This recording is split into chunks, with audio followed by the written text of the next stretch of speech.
Nos anos 90, uma era dourada surgia para o automóvel esportivo japonês, com vários modelos que marcaram a história e se tornaram lendas. O Mitsubishi FTO, no entanto, foi uma joia que, por muitas razões, permaneceu um tanto ofuscada pelos colossos de sua própria marca. Enquanto os holofotes estavam voltados para o Lancer Evolution, o Eclipse e o imponente 3000 GT, o FTO surgiu com uma proposta única, porém subestimada, capaz de deixar sua marca na memória dos entusiastas mais exigentes, mesmo sem o brilho de um supercarro. Naquela década vibrante, o Japão vivia sua era de ouro automobilística, onde o mercado estava saturado de esportivos de altíssimo nível. O 3000 GT era o ápice da tecnologia e inovação. O Eclipse era o sonho fervente de muitos, especialmente na América, e o Lancer Evolution dominava os rallies. No entanto, em meio a esse furor, havia um modelo que passava despercebido para grande parte do público: o FTO. Ele não teve o mesmo alcance global de seus irmãos, nem conquistou mercados como os Estados Unidos ou a Europa. Mas isso não impediu que se tornasse um ícone cult, reverenciado até hoje por aqueles que entenderam sua verdadeira essência.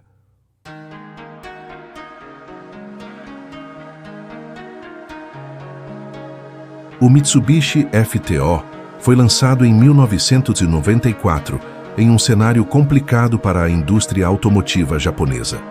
O Japão, que experimentava uma fase de grande prosperidade econômica no início dos anos 90, estava prestes a enfrentar a crise econômica resultante da bolha imobiliária, que estouraria em 1991. Embora a popularidade dos SUVs estivesse em ascensão e modelos como o Pajero e o Delica estivessem dominando as vendas, o mercado de carros esportivos estava passando por uma mudança.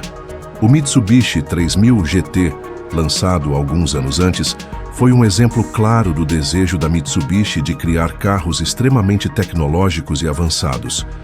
Mas esse modelo não teve tanto sucesso no mercado japonês. Em parte, isso se devia aos altos impostos aplicados a carros com motores de grande cilindrada, o que tornava modelos como o 3000 GT menos acessíveis no Japão.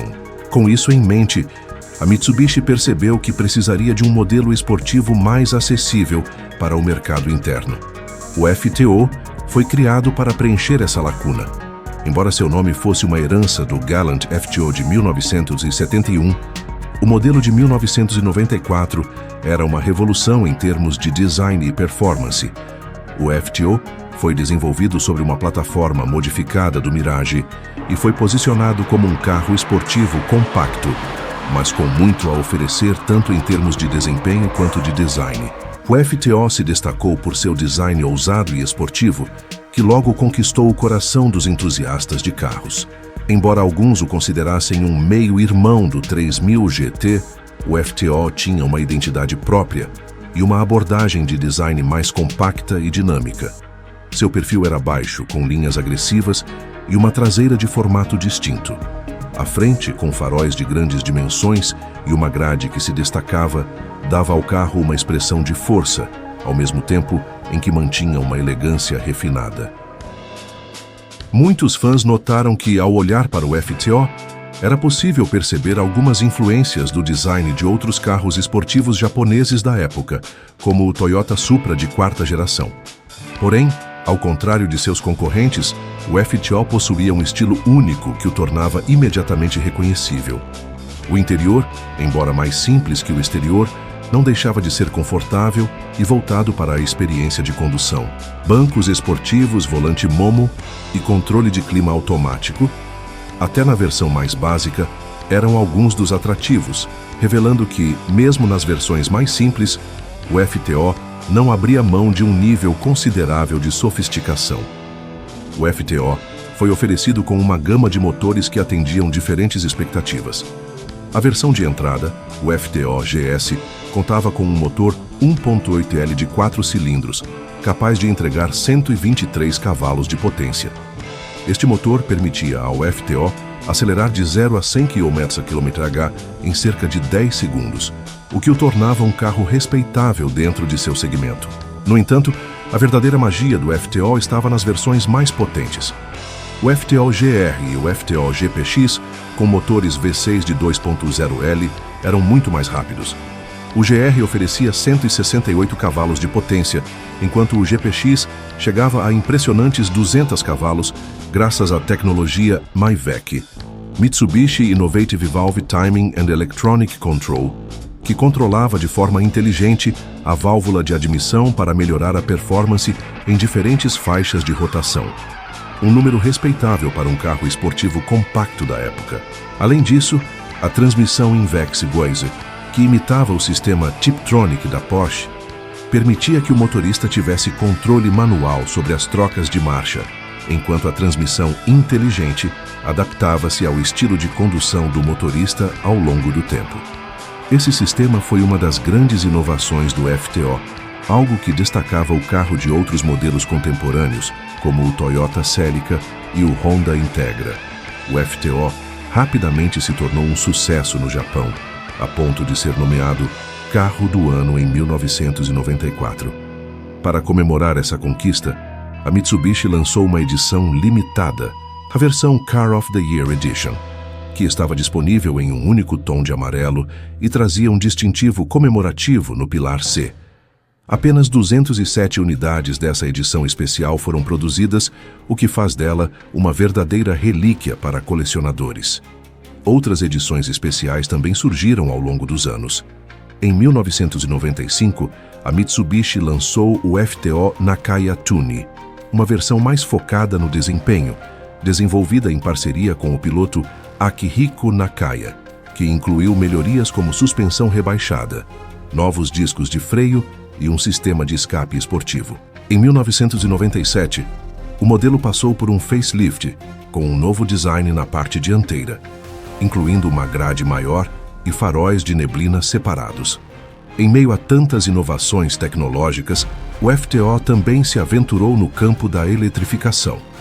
A Mitsubishi desenvolveu uma versão elétrica experimental do FTO, chamada FTO EV, equipada com baterias de lítio de alto desempenho. Este protótipo foi capaz de percorrer 2.000 km em 24 horas, estabelecendo um recorde mundial. Embora esse modelo elétrico nunca tenha chegado à produção em série, ele mostrou que a Mitsubishi estava à frente de seu tempo, pensando no futuro da mobilidade.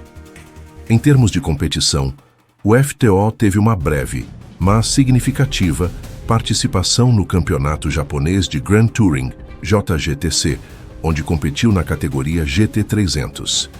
Embora os resultados não tenham sido extraordinários, a presença do FTO no automobilismo foi uma prova de seu potencial e robustez, principalmente nas edições mais potentes como o GPX. Em 2000, novas regulamentações de segurança impactaram a viabilidade do modelo e as vendas começaram a cair drasticamente. Apenas 690 unidades foram vendidas em 1999 e 311 em 2000. Com o fim da produção do FTO, a Mitsubishi tomou a difícil decisão de descontinuá-lo, junto com o 3000 GT, GTO, ambos marcando o fim de uma era. Com pouco mais de 36.000 unidades produzidas ao longo de 6 anos de produção, o FTO foi oficialmente aposentado, deixando para trás uma base de fãs leais, mas um legado de um carro que nunca alcançou a fama global que outros modelos da Mitsubishi conseguiram. O FTO, no entanto, continua sendo lembrado com carinho por aqueles que tiveram o privilégio de possuí-lo ou apenas apreciá-lo de longe. O FTO encontrou uma pequena, mas entusiástica base de fãs ao redor do mundo, especialmente em países como Reino Unido, Nova Zelândia e Austrália. Em muitos desses lugares, o FTO foi importado através de mercados paralelos antes de ser vendido oficialmente, criando um culto ao redor do modelo. A sua aparição em videogames como Gran Turismo ajudou a solidificar sua imagem na cultura automotiva popular, apresentando-o a uma nova geração de entusiastas que, de outra forma, talvez nunca tivessem ouvido falar dele. O Mitsubishi FTO pode não ter sido o carro mais popular ou o mais vendido, mas ele foi uma parte importante da história dos carros esportivos japoneses. Sua combinação de design atraente, inovações tecnológicas e desempenho sólido fez dele uma joia rara, especialmente para aqueles que apreciam o legado dos carros JDM. Hoje o FTO é um símbolo de um tempo que já passou, mas que continua a ser celebrado por aqueles que o conhecem e o amam. Seja como um exemplo de um modelo que não conseguiu conquistar o mercado global, ou como uma lembrança de uma era em que os carros esportivos japoneses dominavam a imaginação de muitos